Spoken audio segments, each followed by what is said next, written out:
What was the worst, most damaging way you took revenge? I don't know why I'm sharing this, but here we go. When I was in middle school, I got picked on a lot, and I was that really big kid who just did not stand up for himself.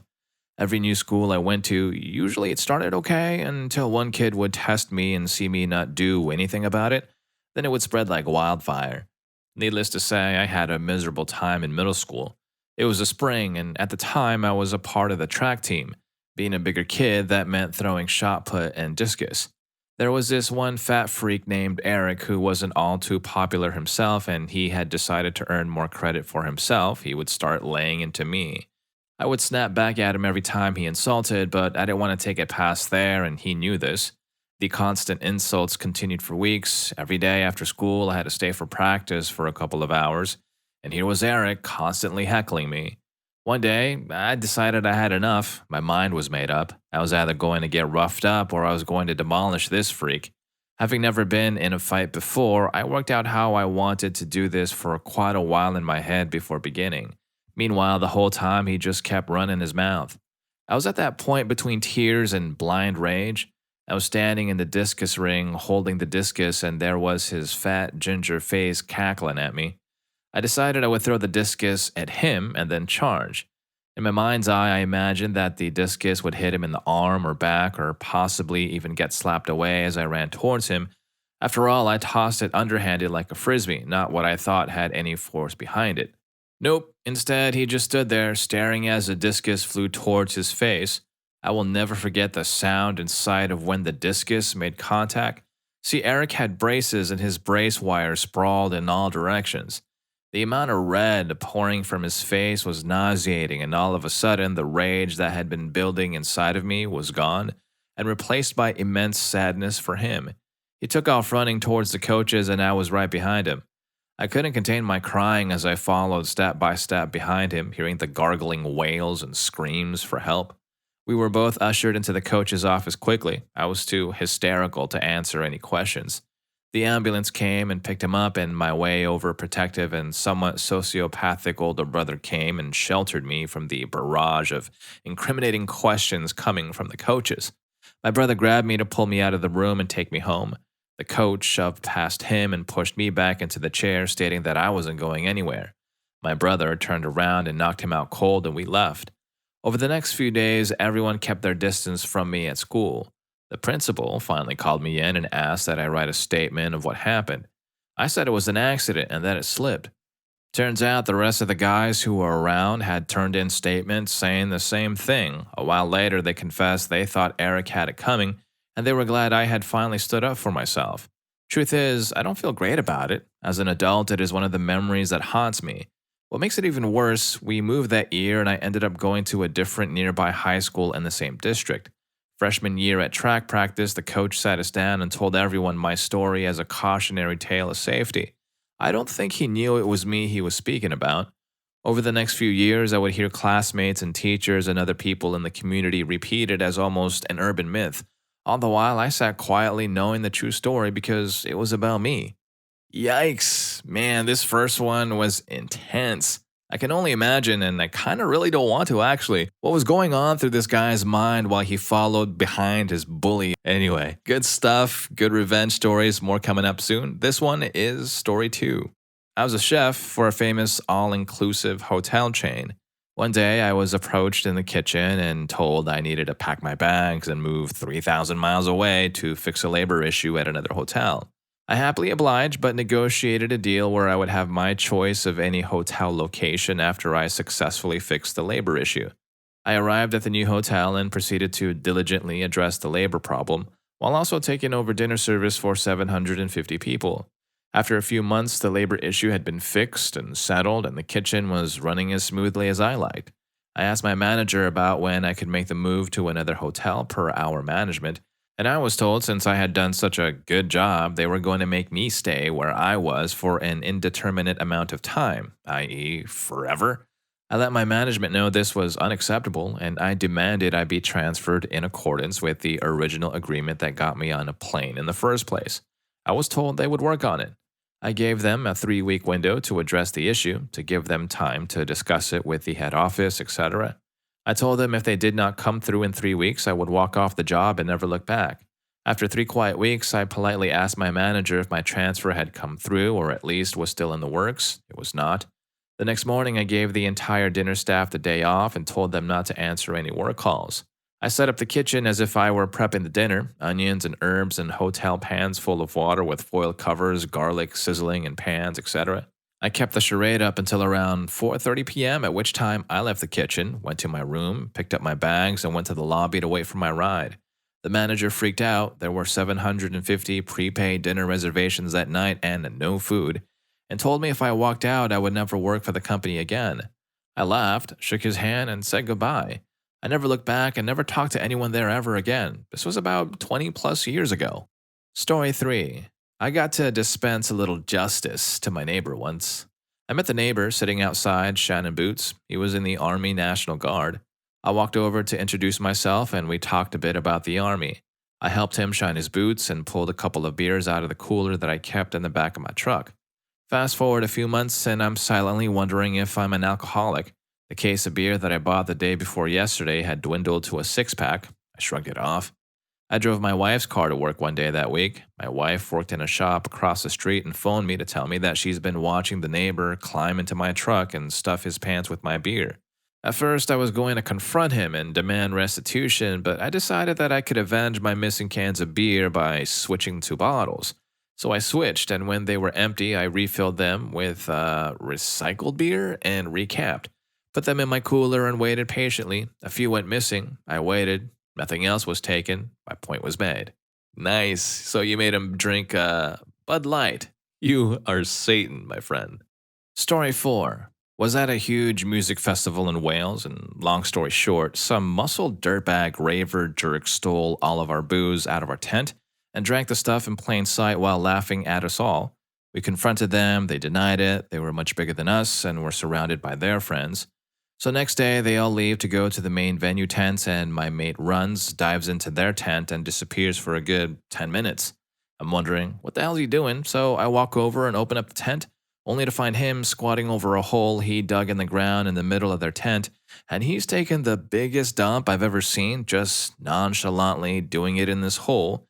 He finishes up, drags the canvas flooring back over this hole. We take a quick look for any booze we can have, but none that we could find, and we just all walk back to our tent.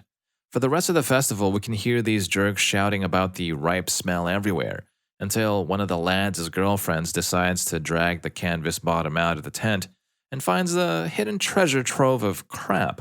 Suffice to say, they had pissed off more people than just us, so when they confronted us, all we had to do was deny it completely and laugh. Surprised we didn't get roughed up simply for taking the whiz out of the situation like we did. It was a good festival. Chase and status weren't bad. Found more booze. Used the porta potties from then on too. Story 5. Several years back, a girlfriend of mine had come over to my house to bring me some leftovers from a big family holiday party they had held at her house. While she was there, I said I had to take out the garbage, and so she sat down to use my computer. She logged on to her messenger and messed around on the computer for a bit. I came back in and she told me she had to hurry and get home because of some family emergency, so I walked her out to her car and kissed her goodbye. I went back upstairs and text messages to her phone were flashing all over my computer. She had forgotten to log out, and her telecom service provider and the messenger company had an agreement where text could be sent and received via the computer. I read message after message for 7 hours, getting progressively more buzzed as I did. From the one-sided content of the messages, I was able to ascertain that she was currently dating at least 5 different men and had actually left my house to go to one of her other boyfriends' houses to spend the night. I continued to drink and read the messages well into the night. At about 1 o'clock, I went to the payphone in front of my apartment and called the cell phone of the boyfriend at whose house she was staying. He answered all groggily, and I asked him to pass the phone to her. She answered jokingly, thinking that it was one of his friends, but suddenly was filled with shock and dismay when she recognized my voice. She accusingly went on the offensive, asking me how I'd gotten the number and yelling at me for being so suspicious. She hung up and then wouldn't answer either his phone or hers for the rest of the night. I continued to drink myself into a rage before compiling all of the texts and associated phone numbers in a Word file. I then added all of the texts she had sent me and pictures from overseas trips we had taken together that were slightly risque, but proved beyond all doubt that we were actually engaged in an intimate relationship. I wrote her a harsh email about how her betrayal was duplicitous and willfully cruel in nature, and that she was worse than any call girl because, at least in that field, all parties know all of the transactional costs of the relationship.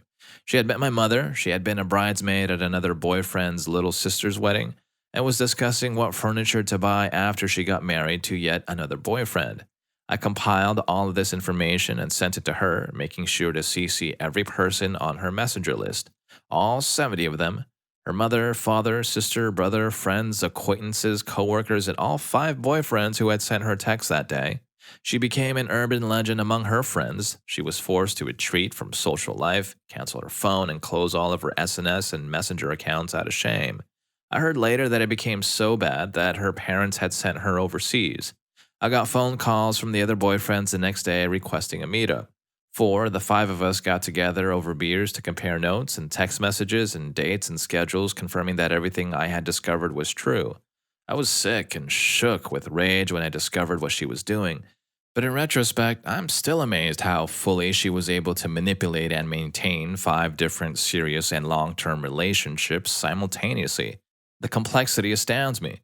It's almost worthy of a Baxter meme if I weren't still so damn mad. I worried for a time about legal ramifications because we live in a country where slander laws can be applied severely, even in cases where the slander is true, but I never really regretted what I did.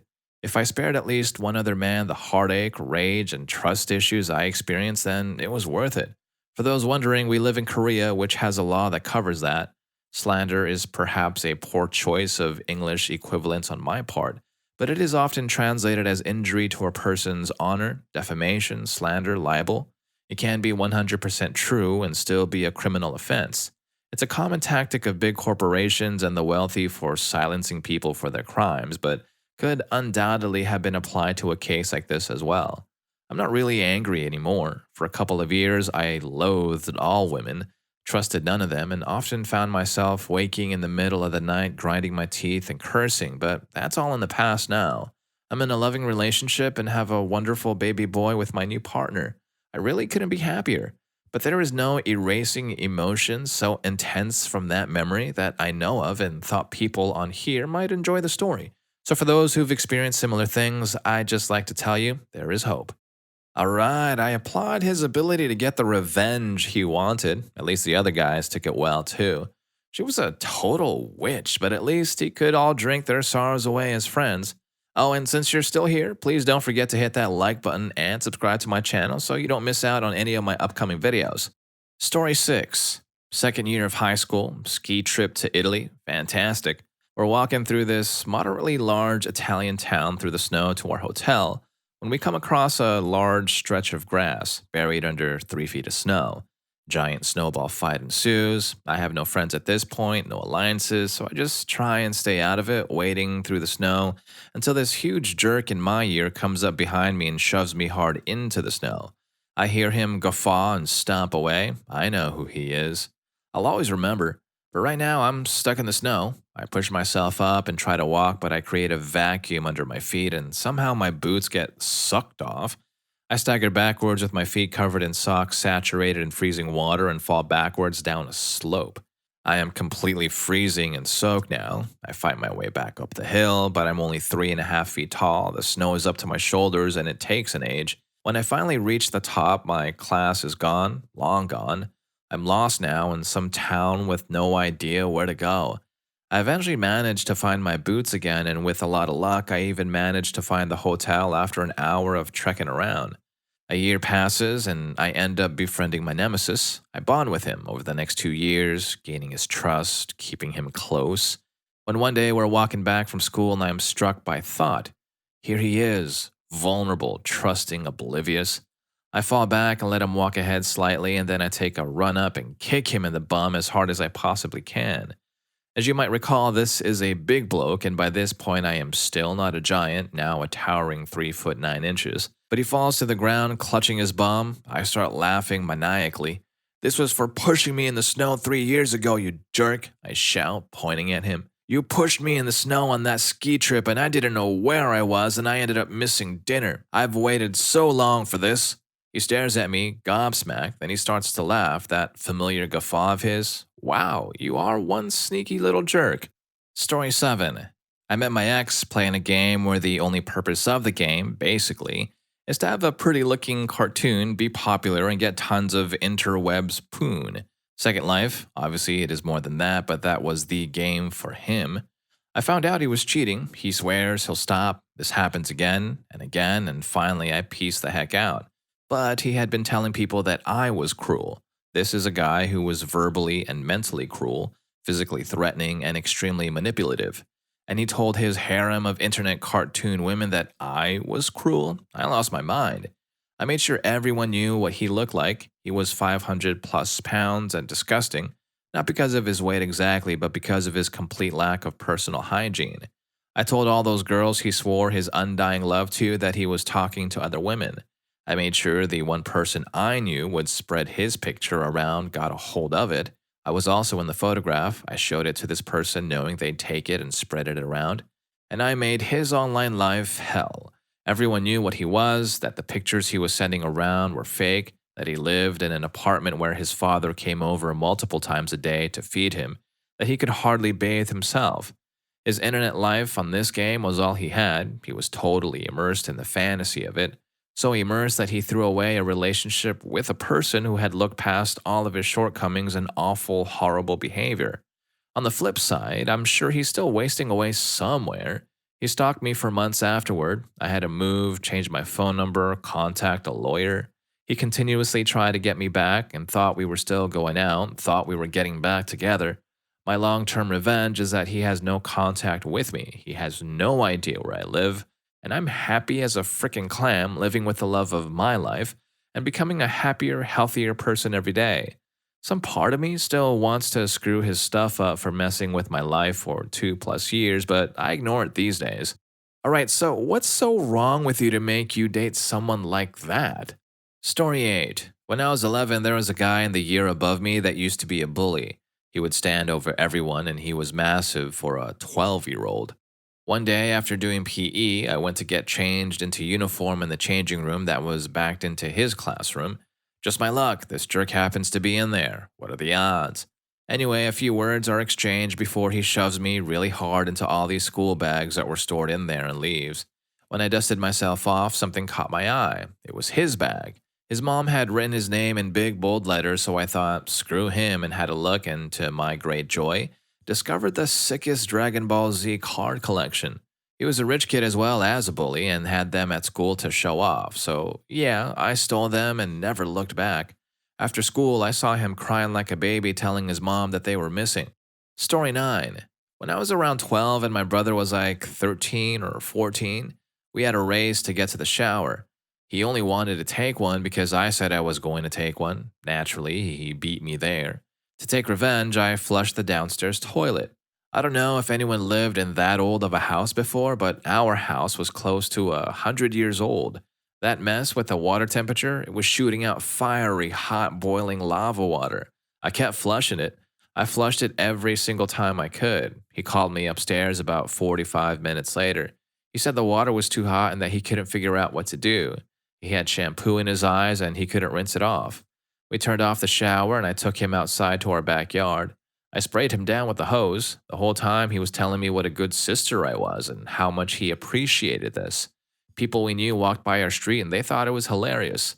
I wasn't going to tell him.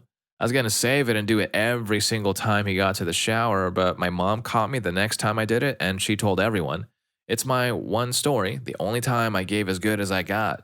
Story 10. Not exactly the worst revenge, but I think it's funny. My ex-mother-in-law was one of those a wife serves her husband and does everything kind of people. She always criticized me, my housework, the meals I cooked, etc. I decided to get even by filling a sock with the dust from my vacuum canister. Every day I'd stop by her house and take a moment to shake the sock around her house. It left dust everywhere. The floors were the easiest. Everyone's socks would get dirty from walking around. Her husband was noticing she wasn't doing her duty. The best was when I went and shook dust all over her couch pillows and returned that night. I made a show of flopping down on the couch from being so exhausted from work, dust went everywhere. Her husband was like, "What the heck? Don't you ever vacuum?" All right, so this one is brilliant. I imagine her shaking and swinging her sock full of dust. I didn't even know you could fill a sock full of dust, like a priest with a branch sprinkling holy water everywhere. Bless this carpet with vengeance. All right, so if you like these stories, here's more. YouTube thinks you're going to love this. I'll catch you in that video, and thanks for hanging with me on this one.